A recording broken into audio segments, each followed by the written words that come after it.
नमस्कार दोस्तों, मैं हूं आपका अपना डॉक्टर अशोक कुमार, सेवानिवृत्त वैज्ञानिक, लुवास अर्थात हरियाणा कृषि विश्वविद्यालय हिसार, संस्थापक एवं संचालक, भारतवर्ष की नंबर 1 मशरूम स्पॉन प्रयोगशाला, Sanovi mushroom lab and training centre, 1064 Gandhi Ashram, Narela, Delhi 110040। मेरा फ़ोन नंबर है 98 120 19 128। जी हाँ, 98 120 19128। तो दोस्तों, जैसा कि आप जानते हैं, मेरी एक श्रृंखला मशरूम उत्पादन के क्षेत्र में आपके लिए चलाई जा रही है। तो दोस्तों, आज का ये जो टॉपिक है हमारा वीडियो का, ये है बटन मशरूम स्पॉन की बिजाई में सावधानियां बरतें एक नज़र में। जी हाँ, वैसे तो कल भी मैंने आपको एक वीडियो डाला है इससे पहला, उसमें भी आपको बताया है, लेकिन यहाँ मैं आपको ये सारे बिंदु एक ही उसमें बताना चाह रहा हूँ, ताकि आप प्रत्येक बिंदु को अच्छी तरह से समझ लें, अच्छी तरह से सुन लें, सीख लें और उसे आत्मसात करें और उसे प्रयोग में लाएं। तो जी हाँ, किस तरह से आप अपना वो करोगे। नंबर 1, यदि आप चाहते हो कि आपका अच्छी पैदावार हो और आपकी फसल में कम से कम बीमारियाँ आएँ, तो आपको इन बिंदुओं पर ध्यान रखना आवश्यक है। तो पहला जो पॉइंट है वो है आपका कंपोस्ट बनाने का सूत्र आप सही से अपनाएं। दोस्तों, आपको मैंने कई पहले भी वीडियो डाल रखे हैं, अलग अलग उसमें फार्मूले ही बता रखे हैं कि किस तरह से आपको फार्मूलों का चयन करना है, किस तरह से आपको उन सूत्रों को अपनाना है। तो कृपया उन सूत्रों से इधर उधर ना जाएं, और जो भी सूत्र अगर और कहीं से भी लें तो आप वो अच्छी जगह से, ठीक जगह से लें, न कि अड़ोस पड़ोस से या अपने किसी दूसरे भाई बंधु से। ये वैज्ञानिकता भरा सवाल है, वैज्ञानिकता से पूर्ण ये कंपोस्ट के जो सूत्र बनाए गए हैं वो उन सब चीज़ों को ध्यान में रख के, और वो टेस्टेड फार्मूले बना के आपको दिए गए हैं। तो आप टेस्टेड फार्मूला ही इस्तेमाल करें, अपने घर का फार्मूला ना बनाएं और एक दूसरे को ना मिलाएं, ताकि आपका कंपोस्ट अच्छा बने। क्योंकि कंपोस्ट अच्छा बनेगा जब भी आप अच्छी पैदावार लोगे, और कंपोस्ट का मोटा मोटी हिस्सा आपके पैदावार में या आपके मशरूम उत्पादन के बिजनेस में 50% से ऊपर होता है। तो कंपोस्ट का आप ध्यान रखें। नंबर 2, कंपोस्ट बनाते समय समानुसार पलटियां निश्चित मानकों के अनुसार ही लगाएं। जैसा कि आपको पलटियां लगाने का एक वीडियो बना के मैंने डाल रखा है, उसके अनुसार आप पलटियां लगाएं।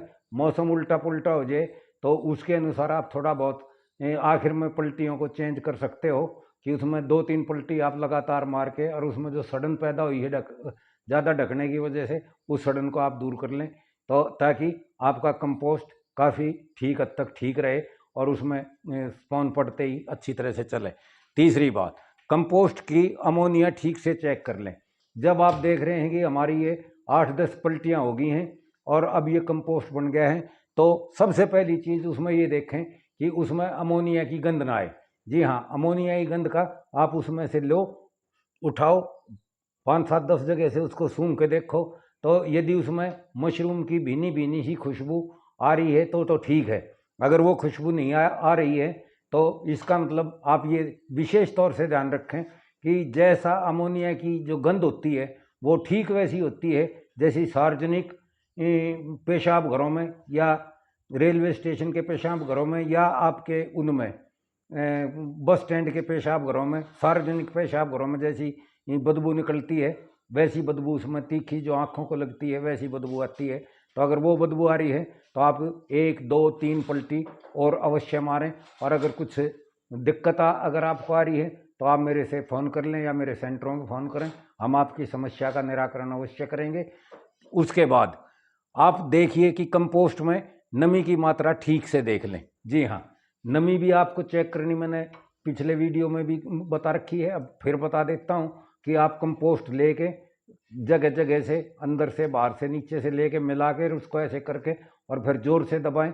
अगर आपके उसमें यहाँ पे क्या कहते हैं, मुट्ठी के बाहर अगर एक आधा बूंद दिखाई दे रही है तब तो ठीक है। अगर बूंद ना दिखाई दे के और आपका बिल्कुल सूखा है और वो पड़ते ही खिल जा रहा है तो इसका मतलब उसमें नमी कम है। और अगर इस तरह से दबाने के बाद उसमें से पानी गिर रहा है तो समझिए कि आपकी नमी बहुत ज़्यादा है। ठीक नमी, अगर आपके पास नमी मापने का कोई यंत्र है तो उससे भी आप नाप सकते हैं। तो उसमें आपका 67-68% नमी आपके भूसे उसमें कंपोस्ट में होनी चाहिए, तो समझो कि वो उसमें बहुत अच्छा स्पॉन्ज चलेगा। उसके बाद नमी चेक करने के बाद कंपोस्ट का पीएच मान अवश्य चेक करा लें। जी हाँ, अगर पीएच आपने सही मात्रा में सारी चीज़ें मिला रखी हैं, सूत्र को सही से फॉलो कर रखा है, तो आप मान के चलो कि आपकी कंपोस्ट की पीएच 10 में से 8 बार 9 बार आपकी ठीक निकलेगी। और अगर नहीं आपने फार्मूला इधर उधर कर रखा है या आपने कोई चीज़ कम ज़्यादा मिला रखी है, तो आपका पीएच ठीक नहीं होगा। मेरे दोनों जगह, आपका बरेली शाखा में भी और खागा शाखा में भी, हमने एक छोटी सी लैब आपकी पीएच टेस्ट करने के लिए लगा रखी है। आप वहाँ जाइए और उसको चेक कराइए। दिमाग से ये भ्रांति निकाल दीजिए कि वहाँ जाओगे तो पीएच अच्छी कम ज़्यादा बता के और आपको कुछ ना कुछ चीज़ मिलाने के लिए कहेंगे। देखो दोस्तों, अगर आप कुछ गलती काम कर रहे हैं और उसको आप समय पर रहते पकड़ ले रहे हैं, अगर आप उस गलती को पकड़ रहे हैं तो वहाँ गलती सही करना बहुत आसान है और बहुत कम खर्चे में वो गलती दूर हो जाएगी। लेकिन यदि आपने उसको नज़रअंदाज किया तो मान के चलो कि वो गलती आपकी आगे आपको ले बैठेगी और उसमें जब ठीक करने में लगेंगे तो हो सकता है वो ठीक होने की स्थिति में ना हो, और अगर ठीक करनी पड़ जाए तो उसमें बहुत ज़्यादा खर्चा होगा। तो आप कबूतर न बने, आप बिल्ली को पहले से ही पहचाने। आप देखो कि क्या गड़बड़ है क्या नहीं है, उस गड़बड़ को ठीक करने की कोशिश करो, उसको देखने की, उसको नपवाने की कोशिश करो और उसे दूर करने की कोशिश करो। तो पीएच अवश्य देख लेना चाहिए और आपका पीएच मान आपके कंपोस्ट का 7.2 से 7.5 तक रहना चाहिए। तो वो आपका सबसे अच्छा कंपोस्ट है। उसमें आपका बीज पड़ते ही आपका बढ़िया चलेगा और उसमें आगे आने वाले टाइम में बीमारियां भी कम से कम आएंगी और वो पैदावार भी आपकी अच्छे से अच्छे देगा। उसके बाद कंपोस्ट में आपकी नाइट्रोजन की मात्रा भी चेक करा लें। अभी नाइट्रोजन की मात्रा चेक कराने की जगह जगह वो सुविधाएं नहीं है, लेकिन अगर फिर भी आपके आसपास जो कृषि विश्वविद्यालय हैं या कृषि विज्ञान केंद्र हैं, उनमें जाकर आप अपना सैंपल दे के उसकी नाइट्रोजन की मात्रा चेक करा सकते हैं और वो आप अगले साल के लिए रख सकते हैं, ताकि आपको पता लगे कि आपने पिछला कंपोस्ट कैसा बनाया था, पुअर क्वालिटी का बनाया था, सही क्वालिटी का बनाया था या हाई क्वालिटी का रिच कंपोस्ट बनाया था। तो उसका आपको ज्ञान हो जाएगा, तो अगले साल आपके सुधार की गुंजाइश रहेगी। तो नाइट्रोजन की भी आपको टेस्टिंग करा लेनी चाहिए। उसके अगले, अपने मशरूम ग्रह को पहले से ही निर्जीवीकृत कर लें। आपको मैंने उसमें भी बताया था कि किस तरह से आप अपने मशरूम ग्रह को निर्जीवीकृत करेंगे, किस तरह से कौन कौन सी आपको दवाई, जैसे आपका 100 लीटर पानी में आप 200 से 300 ग्राम फॉर्मेलिन मिलाओ, उसमें 50 ग्राम बावस्टीन मिलाओ, उसको आप स्प्रे कर लो। या आप उसमें जो है 100 लीटर पानी में 1.5 लीटर आप उसमें क्या कहते हैं सोडियम हाइपोक्लोराइड डाल के आप अपने उसको शेड को अच्छी तरह से निर्जीवीकृत कर सकते हो, ताकि उसमें आपके बांस बल्लियों में और पुरानी जो बारदाना है या आपकी जगह है छप्पर है उसमें किसी किस्म की बीमारी ना रहे। तो इसको आप अवश्य ट्रीट करो ताकि आपके उसमें कम से कम बीमारी आए। उसके बाद कंपोस्ट बनने के बाद आप उसे पास्चुरीकृत अवश्य करें। जी हाँ, जगह जगह कहीं आपका येलो मोल्ड है तो कहीं आपका वेट बबल है तो कहीं आपका ऑलिव ग्रीन मोल्ड है। ये दोनों तीनों बीमारियां आपके यहाँ आजकल खूब फल फूल रही हैं पिछले कई सालों से। हमें सर्वे में भी ये पता लगता है कि आपके ज़्यादातर फार्मों में अब ये बीमारी आती है, क्योंकि आप इधर उधर से घटिया किस्म का स्पॉन लिए मानते नहीं और फिर वो बीमारी स्पॉन से आ जाती है, फिर वो आपके वहाँ ज़मीन में सेटल हो जाती है, आपके बांस बल्लियों में सेटल हो जाती है और वो हर साल आगे से आगे बढ़ती चली जाती है। तो आपको अपना कंपोस्ट भी पास्चुरीकृत करके बोना चाहिए। जब आप देखो कि हमारा कंपोस्ट सब ठीक तरह से बन गया है तो आखिर में आपको उसको, अगर आपके यहाँ येलो मोल्ड है तो येलो मोल्ड की दवाइयों से ट्रीट करो और उसको 14 से 18 घंटे भिगो। अगर आपके यहाँ वेट बबल बीमारी है तो उसके लिए आप उसकी दवाई से वो करो। ये दवाइयाँ आप मेरे सेंटर पर पूछ सकते हो या हमसे पूछ लेना, या हम आगे उसमें बताएंगे अलग से। जब इन बीमारियों का इलाज बताएंगे या इनके वो बताएंगे तो उसमें भी आपको बता देंगे।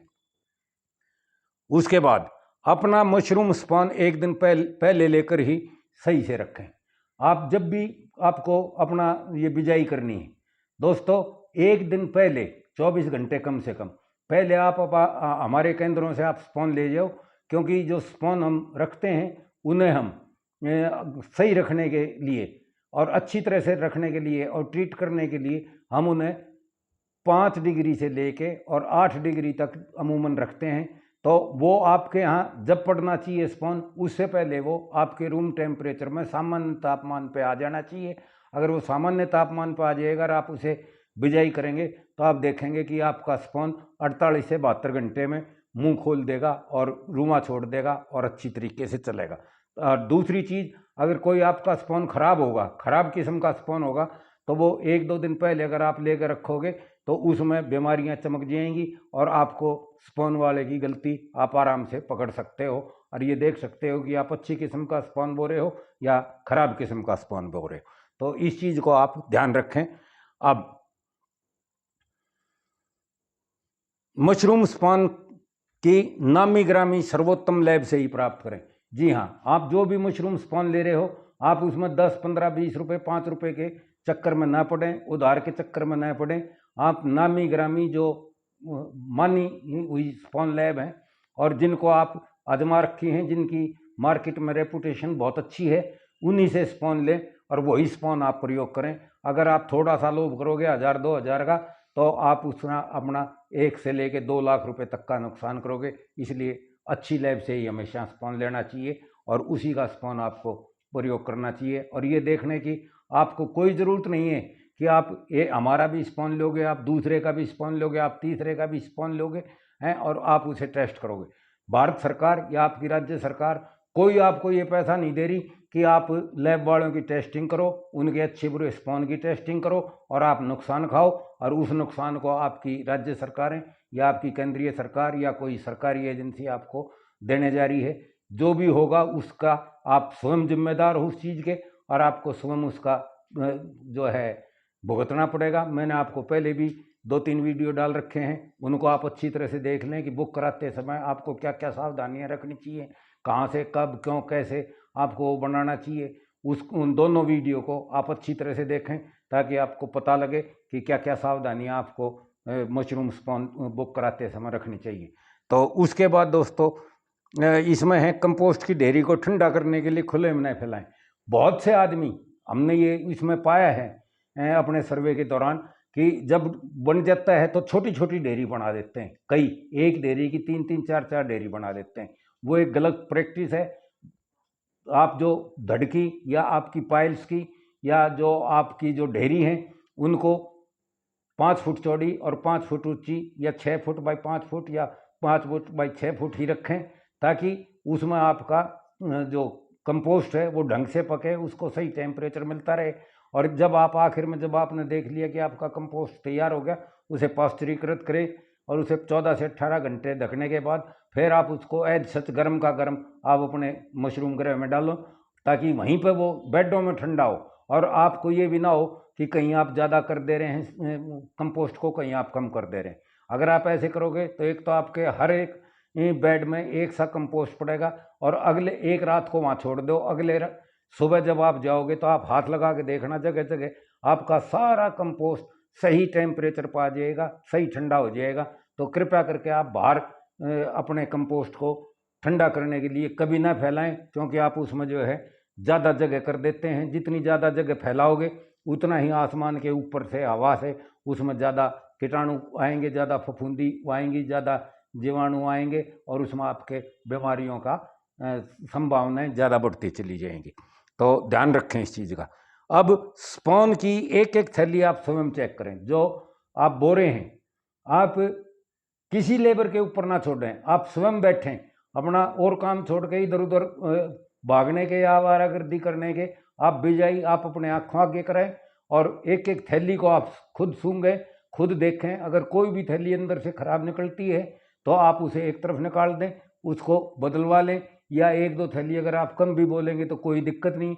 अगर आपको कहीं ऐसा स्पॉन मिलता है कि जिसमें 20-30% जो है उसमें स्पॉन में सड़न आ रही है तो निश्चित ही आप अपनी मौत स्वयं अपने आप बुला रहे हैं। तो ऐसे स्पॉन से बचें, ऐसे स्पॉन निर्माताओं से बचें और ध्यान रखें कि इस तरह का बदबूदार स्पॉन आप अपने शेड में ना बोएं तो ठीक है। और नहीं तो आप एक 10-12 हज़ार के स्पॉन के पीछे आप 70-80 हज़ार के कंपोस्ट का सत्यानाश कर लेंगे और आपको उसमें जो 1.5-2 लाख 2.25 लाख की मशरूम लेनी है उसका भी आप सत्यानाश करेंगे।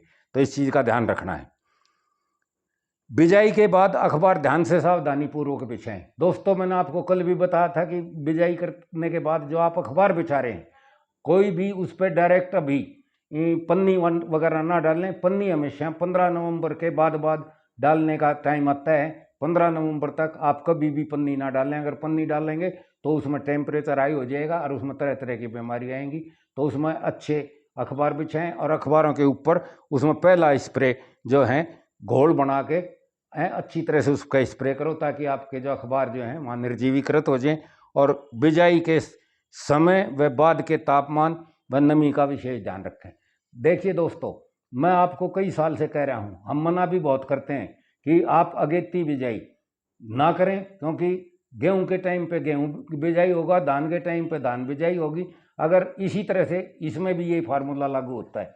अगर आप बहुत पहले बिजाई कर देंगे और तापमान आपके शेड का 25 से ऊपर जाएगा, तो किसी की माँ ने दूध नहीं पिला रखा कि आप उसमें बीमारियों को रोक दें।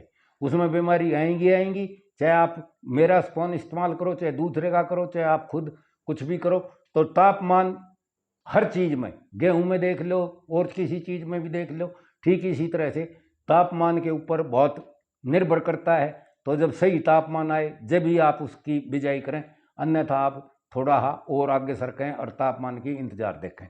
तो दोस्तों ये सब मैंने आपको बता दी है और अब मैं इस वीडियो को यहीं पर विराम देता हूँ। आशा है आप इस चीज़ को सारी को अच्छी तरह से समझेंगे और इसे अपनाएंगे। अपनाओगे तो फ़ायदा उठाओगे।